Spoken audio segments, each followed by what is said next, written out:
Lecture de la première lettre de Saint Pierre apôtre, au chapitre 5 des versets 5b à 14. Bien-aimés, vous tous, les uns envers les autres, prenez l'humilité comme tenue de service. En effet, Dieu s'oppose aux orgueilleux. Aux humbles, il accorde sa grâce. Abaissez-vous donc sous la main puissante de Dieu, pour qu'il vous élève en temps voulu. Déchargez-vous sur lui de tous vos soucis, puisqu'il prend soin de vous. Soyez sobres, veillez. Votre adversaire, le diable, comme un lion rugissant, rôde, cherchant qui dévorer. Résistez-lui avec la force de la foi, car vous savez que tous vos frères, de par le monde, sont en but aux mêmes souffrances. Après que vous aurez souffert un peu de temps, le Dieu de toute grâce, lui qui dans le Christ Jésus vous a appelé à sa gloire éternelle, vous rétablira lui-même, vous affermira, vous fortifiera, vous rendra inébranlable. À lui la souveraineté pour les siècles. Amen.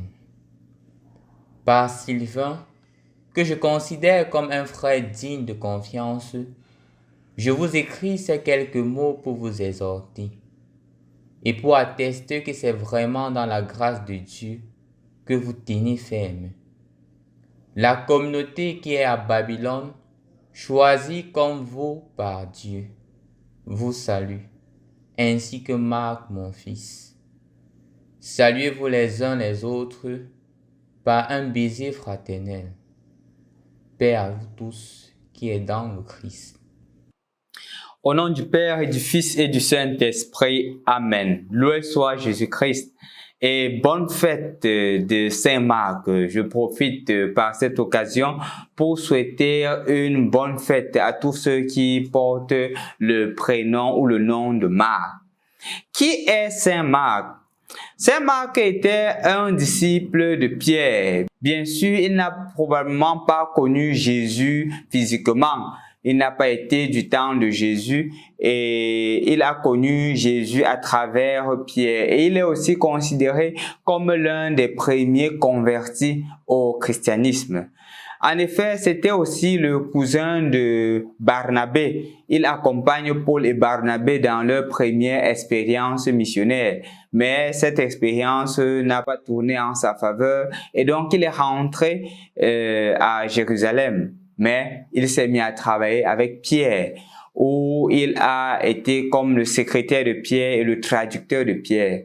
C'est dans l'intervalle 65-70 qu'il se met à écrire l'évangile qui porte aujourd'hui son nom, l'évangile de Saint Marc. Il s'est demandé quelque chose d'assez important. Il part du constat selon lequel les apôtres sont en train de vieillir et d'autres en train de mourir. Et il se disait en lui-même que, mais qu'est-ce qui doit donc rester? Et c'est pour cela qu'il commence à collecter les enseignements de Pierre, les sermons de Pierre et aussi d'autres informations concernant Jésus et il se met à mettre ensemble pour pouvoir avoir l'évangile de Saint Marc que nous avons aujourd'hui.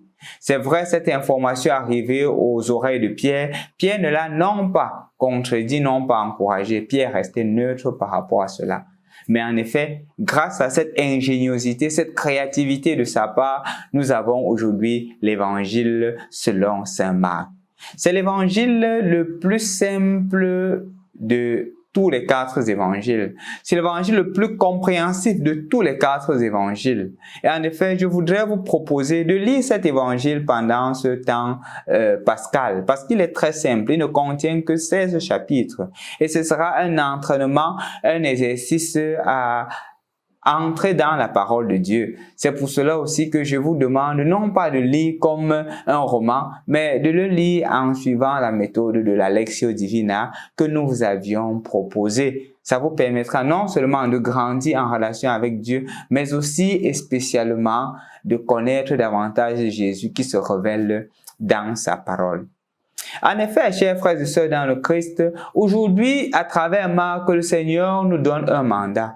Allez dans le monde entier, annoncer l'évangile à toute la création.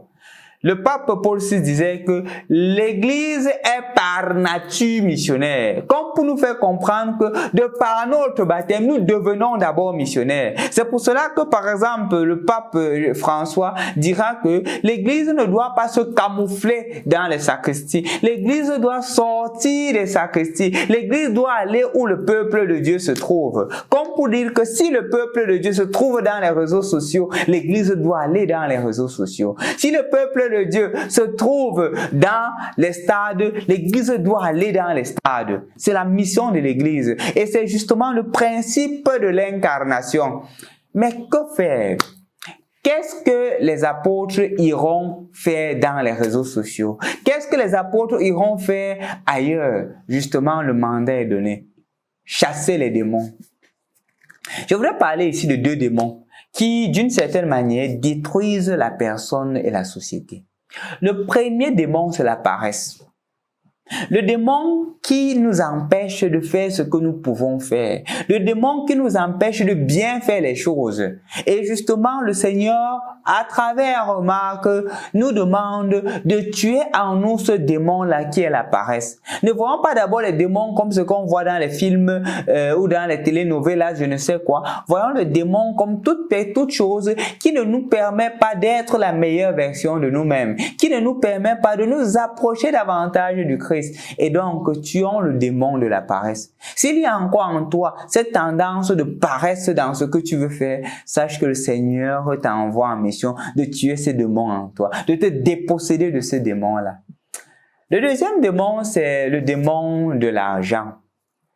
Je voudrais vraiment qu'on s'appesantisse sur cela.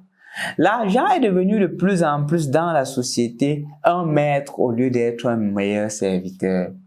De plus en plus, des familles qui se divisent, des frères qui s'entretuent, des confiances qui sont brisées à cause de l'argent. Et le Seigneur est en train de me dire, le Seigneur est en train de te dire, mon frère, ma sœur, de te comporter comme un bien-aimé, une bien-aimée de Dieu. Comment se comporter comme un bien-aimé de Dieu en étant dépossédé? C'est le démon qu'il faut tuer. La paresse et l'argent. Et tu verras petit à petit, quand tu auras expulsé tous ces démons-là, le Seigneur fera davantage de place dans ta vie et tu seras un autre Marc. Un autre Marc dans la créativité, dans l'action de l'Esprit Saint qui se laisse manifester en toi. Un autre Marc qui soit capable de chasser les démons qui nous empêchent de nous unir à Dieu. En effet, mon frère, ma sœur, aujourd'hui encore, le Seigneur t'envoie en mission. Va. Annonce l'évangile. L'évangile n'est pas seulement l'affaire d'une personne. L'évangile, c'est pour tout être humain. C'est pour tout chrétien. Va annoncer Jésus. C'est parfois dommage, parfois alarmant de constater que nous avons parfois honte d'annoncer Jésus. Nous avons honte. Combien d'entre nous parfois font même des statuts, des posts qui sont en rapport avec leur foi? Combien de personnes ont honte de parler de leur foi, de parler de l'amour de Jésus à leurs frères et sœurs? Combien de personnes se lèvent des matins comme ça et un passage de l'évangile qui les a touchés, ils mettent dans leur statut ou ils mettent même sur Facebook ou sur n'importe quoi? Est-ce qu'on le fait? Parfois on a honte. Parfois, on a honte même de commenter des choses belles. Parfois, on a honte même, pour certains, d'écouter ces vidéos et de les partager. C'est ce qu'un jeune me disait, que mon père, vraiment, c'est bon. Mais j'ai honte de partager parce que mes amis risquent de me critiquer, parce qu'ils vont savoir que je suis catholique. C'est ça. Parfois, on a honte de notre foi. Mais Jésus ne veut pas que nous soyons des personnes timides. Jésus veut que nous soyons des personnes qui ont l'audace de l'annoncer. Des personnes qui disent que je suis avec Jésus une fois pour toutes. Parfois, la priorité n'est pas ce que nous pensons. Je voudrais conclure en ce jour où nous célébrons Saint Marc pour vous raconter une histoire. C'est l'histoire de deux jeunes filles, cela m'a été encore raconté par un confrère, de deux jeunes filles qui étaient en classe de terminale. Étant en classe de terminale, la nuit, une d'entre elles fait un rêve. Et dans le rêve, elle reçoit la lettre de sa camarade, qu'on pourrait nommer ici Nadège. Et dans la lettre, Nadège dit « vraiment, je te dis merci. Merci de t'avoir connu. Parce que c'est grâce à toi que j'ai eu mon probatoire. Parce que tu m'as beaucoup aidé du point de vue académique. Je te dis encore merci. Parce que c'est grâce à toi que j'ai commencé à briller. Venant du village, je ne savais pas m'entretenir. Et voilà que tu m'as appris à m'entretenir. Et voilà que je deviens une fille rayonnante. Je deviens même attractive. Merci. Parce que grâce à toi, je sais maintenant m'exprimer en public. Avant, j'avais honte. Tu m'as donné le courage et la force de savoir bien parler en face des gens. Et je me suis mis à parler et maintenant je suis content. Mais malheureusement, disait-elle dans la lettre, tu ne m'as pas donné quelque chose qui était essentiel pour moi. Tu étais une fervente chrétienne, à la chorale même, engagée. Mais tu ne m'as jamais proposé de venir à la chorale, de m'engager à l'église, de faire même la catéchèse. Et me voici en train de regretter et de périr. Voilà que la fille se lève, elle se réveille toute surprise, dans la peur, dans la panique. Et c'est ainsi que elle appelle sa camarade, Diane ou Nadège, et c'est au frère de Nadège de répondre et de dire « Nadège n'est plus, elle est décédée ». Parfois, nous donnons beaucoup de choses à nos enfants. Parfois, nous investissons beaucoup d'argent pour leurs études. Mais est-ce qu'on leur donne l'essentiel qui est Jésus? Parfois, les enfants n'ont même pas fait la catéchèse. Parfois, il y a un engagement à l'église qui va leur permettre d'augmenter la foi, d'augmenter leur foi, leur relation avec Dieu. On dit que non, il n'y a pas le temps.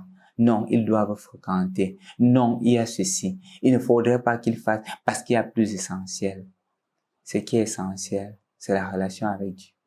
Apprenons à nous attacher à l'essentiel. Autrement, nous perdrons des autres Natacha parce que nous nous attachons sur ce qui est passager, sur ce qui est éphémère. Bonne fête de Saint-Marc. Au nom du Père et du Fils et du Saint-Esprit. Amen.